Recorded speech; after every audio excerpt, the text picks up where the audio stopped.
வணக்கம் குருஜி. வணக்கம் sir. June மாத ராசி பலன். ஜூன் மாதத்தில் கிரக நிலவரங்கள், அதாவது கிரகத்தோட நகர்வுகள், பயிற்சிகள், இது எப்படி எப்படி இருக்கும் அப்படின்றது ஒரு இன்ட்ரோ கொடுத்துருங்க. ஆன்மீகம் ப்ளஸ் நேயர்கள் அனைவருக்கும் ஜோதிட குருஜியின் இனிய வணக்கங்கள், வாழ்த்துக்கள். இந்த பதிவில் நம்ம ஜூன் மாத ராசி பலன் பார்க்க போகிறோம். கிரக அமைப்புகள் அப்படிங்கும்போது பார்த்திங்கன்னா, சூரிய பகவான் இதுவரைக்கும் ரிஷபராசியில் இருக்கார். ரிஷபராசிலேருந்து 15/6 அவர் மிதுன ராசிக்கு வரார். அடுத்தபடியாக சுக்கிர பகவான், அவர் பார்த்திங்கன்னா இப்போ வரைக்கும் மிதுன ராசியில் இருக்கார். அவர் 8ஆம் தேதி, அதாவது 8/6/2026 அவர் கடகராசிக்கு வந்துடுறார். கடகராசியில் குரு பகவான் 1ஆம் தேதியிலேருந்து பயிற்சியாகியிருக்கார். பயிற்சியாகி கடகத்தில் உச்சமடைந்து இருக்கார். அடுத்தபடியாக சனீஸ்வர பகவான், ராகு பகவான், கேது பகவான் மாறவே இல்லை. சனி பகவான் மீனத்துலேயும், ராகு பகவான் கும்பத்துலேயும், கேது பகவான் சிம்மத்துலேயும் தான் இருக்கார். அடுத்து முக்கியமான கிரகம் செவ்வாய். இந்த செவ்வாய் பார்த்திங்கன்னா மேஷத்தில் ஆட்சி அமைத்து சூப்பராக இருக்கார். அவர் 20/6/2026 அவர் ரிஷபராசிக்கு வந்துடுறார். அடுத்தபடியாக புத பகவான். இந்த புத பகவான் மிதுன ராசியில் மாத ஆரம்பத்தில் ஆட்சி அமைத்து அற்புதமாக இருக்கார். அவர் 22/6/2026 கடகத்துக்கு வந்துடுறார். கடகத்துக்கு அங்கே இருக்கார். அவரும் குருவோட சேர்ந்துடுறார். அப்புறம் 29/6/2026 மாத கடைசியில் அவர் இந்த புத பகவான் வக்ரகதி அடைகிறார். ஏன்னா சூரியன் கிட்டக்க இருக்கிறதுனால வக்ரகதி அடைகிறார். இந்த மாதத்தோட கிரக அமைப்புகள் இதுதான். மேக்சிமம் இந்த 3 கிரகங்கள் மாறலை, மற்ற கிரகங்கள் மட்டும் மாறுறது. செவ்வாய், சூரியன் அவங்கெல்லாம் மாறிட்டு இருக்காங்க. அந்த வகையில் ஒவ்வொரு ராசிக்கும் என்னென்ன பலாபலன்கள்ங்கிறத நம்ம இப்போ பார்ப்போம். இப்போ ஜாதகம் யாராவது சுய ஜாதகம் பார்க்கணும் அப்படின்னா என்னோடய வாட்ஸ்அப் நம்பர் கீழே கொடுத்துருக்காங்க, அதில் வாங்க. இப்போ இந்த பதிவுக்கு போகலாமா? கன்னிராசி. இந்த கன்னிராசிக்கு இந்த ஜூன் மாதத்தோட கிரக நகர்வுகளும் பயிற்சிகளும், அதாவது எந்தெந்த கிரகம் எங்கெங்கே இருக்குது, இது என்ன மாதிரியான பலன்களை கொடுக்கும் அப்படின்றது சொல்லுங்கள். இந்த கன்னிராசி நேயர்களுக்கு இப்போ தாங்க ஒரு பெரிய விடிவு காலம்னு சொல்லலாம். ஏன்னா ரொம்ப குழப்பத்தில் இருந்தாங்க, ரொம்ப டென்ஷனில் இருந்தாங்க. கடந்த ஒரு வருட காலமாகவே ஏதோ நடந்துகிட்டு இருக்குங்க, என்னமோ போய்கிட்டு இருக்கு, என்ன ஒன்றும் புரியல அப்படின்னு. அதாவது நம்ம ஜோசியத்தில் சொல்லுவோம் 6, 8, 12 மறைவு ஸ்தானம்னு. அதுமாரி இவங்க என்ன நடக்கிறதுனே தெரியல, மறைவாக இருக்குது அப்படிங்கிற மாதிரி அவங்களோட வாழ்க்கை போயிட்டு இருந்தது. இப்போ ஒரு பெரிய ஒரு நன்மை என்னென்னா, குரு இவங்களுக்கு ரொம்ப அற்புதமாக 11ஆம் இடத்துக்கு வந்துட்டார். லாபஸ்தானத்துக்கு தனக்காரகன், புத்திரக்காரகன் லாபஸ்தானத்துக்கு ரொம்ப விசேஷம். அதுதான் இவங்களுக்கு பெரிய மாற்றத்தை கொடுக்க போகிறது. ஏன்னா 1ஆம் தேதியிலேருந்து மாறுற குரு ரொம்ப விசேஷம், பார்வையும் பலம். ஸோ இவங்களுக்கு இரட்டிப்பு சந்தோஷம் கிடைக்கக்கூடிய ஒரு மாதம் கன்னிராசி. ஆமாம். ஆனால் அதே சமயம் இவங்க கொஞ்சம் உஷாராகவும் இருக்கணும். ஏன் அப்படின்னா, சில பேருக்கு அதிர்ஷ்டம் வந்தது அப்படின்னா ஆட ஆரம்பிச்சிடுவாங்க. சந்தோஷத்தில் தலைகால் புரியலன்னு சொல்லுவாங்க பாருங்க, அந்த மாதிரிலாம் இருக்கக்கூடிய ஒரு வாய்ப்பும் இருக்குது. ஏன் அப்படின்னா, இப்போ அஷ்டம ராசியில் செவ்வாய் இருக்கார். இன்னொன்று சனி பார்த்துட்ருக்கார். ஆமாம், சனி வேற பார்த்துட்ருக்கார். ஆனால் இதில் ஒரு பியூட்டி என்ன அப்படின்னா, சனியை குரு பார்க்குறார். அதனால தான் கொஞ்சம் கடுமை குறையும். இருந்தாலும் செவ்வாய் அஷ்டமத்தில் இருக்கார். அஷ்டமாதிபதி அஷ்டம ராசியில் இருக்கார். இவர் தான் 3ஆம் இடத்து அதிபதியும். ஸோ உடன்பிறப்புகள் மூலம் கொஞ்சம் சண்டை கிண்டை, பாகப்பிரிவினை இதெல்லாம் வரத்துக்கு வாய்ப்பு இருக்குது. அதே சமயம் பார்த்திங்கன்னா இவங்க முயற்சிகளில் தடையும் இருக்கும். அப்போ முயற்சிகளெல்லாம் இவங்க எடுக்கணும். அதுமாரி உடல் ஆரோக்கியத்தில் கவனமாக இருக்கணும். ஆனால் என்ன ஒன்று, 20ஆம் தேதியிலேருந்து இந்த செவ்வாய் பாக்கியஸ்தானத்துக்கு வந்துடுறார். 9ஆம் இடத்துக்கு வந்துடுறதுன்னா கொஞ்சம் பரவாயில்லைங்கிற மாதிரி ஒரு சிச்சுவேஷன் இருக்கும். ஸோ 20 நாளைக்கு கொஞ்சம் ஆனால் இதெல்லாம் நிவர்த்தி பண்ணக்கூடிய அளவில் குரு இருக்கார். குரு சுப கிரகம், அதனால் லாபஸ்தானத்துலேருந்து அவர் எல்லாம் சரி பண்ணுவார். இருந்தாலும் அதுக்கு தான் நான் சொன்னேன், கவனமாக இருக்கணும்னு சொன்னேன். எல்லாமே அதாவது ப்ரீகாஷன், வேற ஒன்றும் இல்லை. அதனால் இதாக இருக்கணும். மற்றபடி 10ஆம் இடத்துல சுக்கிரன் இருக்கார். 10ஆம் இடத்துல இருக்கிற சுக்கிரன் இவங்களுக்கு ஒரு உத்தியோகத்தில் கொஞ்சம் ஒரு இதை கொடுப்பார், உயர்வு. எப்படின்னா, இந்த வேலையெல்லாம் நம்ம செஞ்சால் ஒரு சந்தோஷம் அப்படிங்கிற மாதிரி. ஸோ அந்த கான்சன்ட்ரேஷன் கிடைக்கும், நல்லபடியாக இருக்கும்.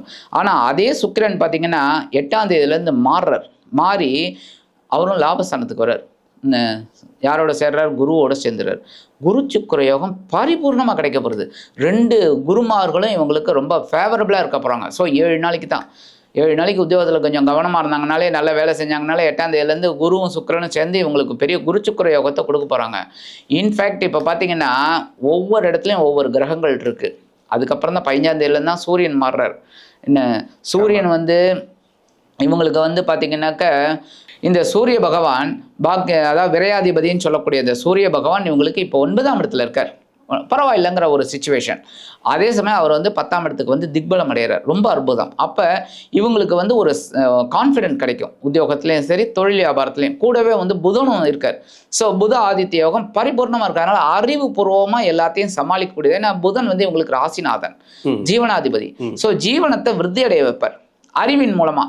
ஏன்னா இந்த வேலையை நம்ம இன்னைக்கு முடிச்சிட்டோம் அப்படின்னா பதவி உயர் கிடைக்கிறதுனா கண்டிப்பாக முடிப்பாங்க. இல்லை ஒரு அமௌண்ட் வரப்போகிறது, இன்சென்டிவ் வரப்போகிறது, இந்த வேலையை முடிச்சா அப்படின்னா கண்டிப்பாக முடிக்கக்கூடிய ஒரு வாய்ப்பு உங்களுக்கு கிடைக்கும். அதை முடிப்பாங்க. அதனால் ஒரு இன்சென்டிவ் வரும், வருமானம் வந்துடும். இந்த வருமானத்தை கொடுக்கக்கூடியவர் யார்? லாபஸ்தானத்தில் இருக்கிற குரு. ஸோ இவங்களுக்கு எல்லா கிரகங்களும் ஃபேவரபுளாக இருக்குது. அதேமாரி இவங்களுக்கு பார்த்திங்கன்னா கிரகமாளிகா யோகம் பரிபூர்ணமாக இருக்க போகிறது இந்த இது. ஏன்னா இப்போ பார்த்தீங்கன்னா கும்பராசியில் ராகு இருக்கார், மீன ராசியில் சனி இருக்கார் இந்த மாத ஆரம்பத்தில். அடுத்து பார்த்திங்கன்னா மேஷ ராசியில் செவ்வாய், ரிஷப ராசியில் சூரியன், மிதுன ராசியில் புதன், கடக ராசியில் குரு.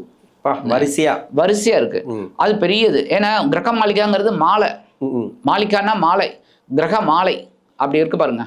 அது பெரிய பாக்கியம். ஏன்னா இவங்களுக்கு ஃபேவரபிளா இருக்காரு. எல்லாமே ரொம்ப ஃபேவரபிளா இருக்கிறதுனால 8ல 9ல் ஒரு கிரகம், 10ல் ஒரு கிரகம் எல்லாமே அப்படி அவங்களுக்கு வந்து ஒரு இதாக இருக்குது. ஏன்னா 6, 7, 8, 9, 10, 11 பெரிய பாக்கியம். ஜூன் மாதத்தில் இந்த கன்னிராசி நேரலுக்கு பெரிய பாக்கியம். உத்தியோகத்தில் சக்க போடு ராஜான்னு போவாங்க. அதேமாரி தொழில் வியாபாரம் வெற்றி மேலே வெற்றி வந்து என்னை சேருன்னு பாட ஆரம்பிச்சிடுவாங்க. அந்த மாதிரி ஒரு பெரிய பாக்கியம் உங்களுக்கு கண்டிப்பாக இருக்குங்க. ஓகே, பெண்களுக்கு உண்டான பலன் இந்த மாதத்தில். பெண்கள் அப்படிங்கும் போதே அவங்களோட உடல் ஆரோக்கியம் நல்லபடியாக ஆகிடும். ஒன்றும் பயப்பட வேண்டாம். ஏன்னா நிறைய பேர் கடன் அல்லது நோய் ரெண்டுத்துல தான் மாட்டியிருக்காங்க. ஒன்று வீட்டில் இருக்கிறவங்களுக்கு, இல்லை இவங்களுக்கு தேவையில்லாத செலவு போயிட்டே இருக்குது. ஏதாவது செலவுனா மருத்துவ செலவு அதிகமாக போயிட்டே இருக்குது. இன்னொன்று கடன், வட்டி கட்டி முடியல. இது எல்லாமே தீர்வுக்கு வருமா? கண்டிப்பாக. ஏன்னா 6ஆம் இடத்துல ராகு இருக்கார். எப்போவுமே 6ஆம் இடம்ங்கிறது உங்களுக்கே தெரியும், இப்படியும் இருக்கும் அப்படியும் இருக்கும். ஒன்று கடன் அடையும், இல்லைன்னா கடன் வாங்கும். ஆமாம், அந்த மாதிரி இருக்கும். அதுமாதிரி வியாதி சொஸ்தமாகும், இல்லைன்னா வியாதி ஏதாவது வரும். இந்த மாதிரி தான் ஏதாவது ஒன்று மறைவு ஸ்தானம், நமக்கு தெரியாது அது என்ன ஆகும்னு தெரியாது, அதுதான். ஆனால் இந்த கடன் வந்து இப்போ லாப குருவால் அடைஞ்சிரும். லாப குருவால் இவங்களுக்கு கண்டிப்பாக அடைஞ்சிரும். ஏன்னா 6ஆம் இடத்துல ராகு இருந்தால் கூட கண்டிப்பாக இந்த குரு அனுகிரகம் பண்ணுறதுனால கண்டிப்பாக முடிஞ்சிடும். அதுமாரி முக்கியமாக இந்த நீங்கள் கேட்ட கேள்வி அற்புதம். என்னென்னா இந்த கன்னிராசினர்களுக்கு பெண்களுக்கு கொஞ்சம் உடல் ஆரோக்கியம் கொஞ்சம் ஒரு மாதிரியே இருந்துகிட்டு இருக்கு, குழப்பம். இந்த அவங்களுக்கெல்லாம் தீரும். ஏன்னா 6ஆம் இடம் அப்படிங்கும்போதே இந்த ராகு இப்போ கொடுத்ததை குரு லாப குரு சரி பண்ணும்போது இவங்களுக்கு ஓரளவுக்கு முன்னேற்றம். ஏன்னா இந்த 3, 5, 7 குருவோட பார்வை விழருது. அதனால் இவங்களுக்கு என்னதான் இருந்தாலும் எப்போவுமே ஒன்று பாருங்களேன், ஒருத்தருக்கு வந்து ஒரு ஆஃபீஸ்லேருந்து வேலை முடிஞ்சு வரும்போது டயர்டாக வருவார், நமக்கே தெரியும். அப்போ எதிர்த்தாப்புல அந்த குழந்தை சிரிச்சுக்கிட்டு ஓடி வரும்போது இவங்களுக்கு அந்த கவலையெல்லாம் மறந்துடும். ஆஃபீஸில் எவ்வளோ வேலை இருந்தாலும் சரி, தொழிலில் எவ்வளோ கவலைகள் இருந்தாலும் அது சரியாயிடும். அவங்களுக்கு ஒரு சந்தோஷம் வந்துடும். அது மாதிரி இப்போ குழந்தைகள் மூலமாக இவங்களுக்கு சந்தோஷம் கிடைக்காதனால உடல் ஆரோக்கியம் நல்லபடி ஆகிடும். ஓகே, அப்போ கவலை இல்லாமல் இருக்கலாம், பிரச்சனையே இல்லை. ஓகே, நல்ல விஷயம். பரிகாரம், இந்த கன்னிராசிக்கு பரிகாரம். கன்னிராசி கண்டிப்பாக இவங்களுக்கு லாபகுரு இவங்களுக்கு ஒரு பெரிய மாற்றத்தை கொடுக்கணும் அப்படின்னா சித்தர்கள் வழிபாடு பண்ணுறது ரொம்ப விசேஷம். அதேமாரி புதன்கிழமை பெருமாள் கோயிலுக்கு போயிட்டு வர்றது ரொம்ப விசேஷம். ஏன்னா பெருமாள் தான் இவங்களுக்கு வந்து ராசிநாதன் புதன்கிறதுனால புதனுக்கு அதிபதி பெருமாள்.